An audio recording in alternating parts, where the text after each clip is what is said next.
ഇന്ന് പണിയെടുത്ത് നടുവൊടിഞ്ഞൊരു ദിവസം. എന്താണെന്ന് വെച്ച് കഴിഞ്ഞാൽ വീട് മൊത്തം ഡീപ്പ് ക്ലീൻ ചെയ്തു. സെക്ഷനായിട്ട് ചെയ്യാമെന്നായിരുന്നു ആദ്യം വിചാരിച്ചത്. അങ്ങനെ കരുതി ഞാൻ ബെഡ്റൂം ചെയ്തു. അത് കഴിഞ്ഞപ്പോൾ പിന്നെ എനിക്കതൊരു ആവേശമായിപ്പോയി. ആ ആവേശത്തിൽ ഞാൻ ആ വീട് മുഴുവൻ അങ്ങോട്ട് ചെയ്തു. കബോർഡുകളായി, കട്ടിലായി, ജനലായി, വാതിലായി, കംപ്ലീറ്റ് അങ്ങ് ചെയ്തു. എൻ്റെ ഒരു പ്രശ്നമുള്ളതായത് ചെയ്യുമ്പോൾ അങ്ങോട്ട് കംപ്ലീറ്റ് ആയിട്ട് അങ്ങ് ചെയ്യും. അപ്പോൾ എല്ലായിടും ഒരുപോലെ വൃത്തിയായിട്ടിരിക്കുമല്ലോ. അതായിരുന്നു ചെയ്തുകൊണ്ടിരുന്നത്. എല്ലാ മാസവും ഒരാളുകൂടെ എൻ്റെ കൂടെ കാണും. ഹെൽപ്പ് ചെയ്ത് രണ്ടുപേരും കൂടെ ഒരുമിച്ചാണ് ക്ലീനിങ് ഒക്കെ ചെയ്യുന്നത്. ഈ ഒരു മാസം ആൾക്ക് വരാൻ പറ്റത്തില്ല.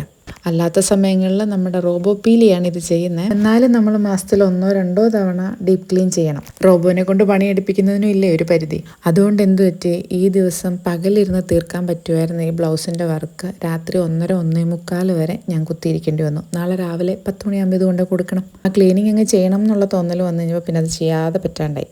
അങ്ങനെ പറ്റിയൊരു അബദ്ധമാണ്. എന്നെപ്പോലെ ആരെങ്കിലുമൊക്കെ കാണുമല്ലോ അല്ലേ. അപ്പം ഇനിയെങ്കിലും പോയി കിടന്നുറങ്ങട്ടെ. See you in the next video. By.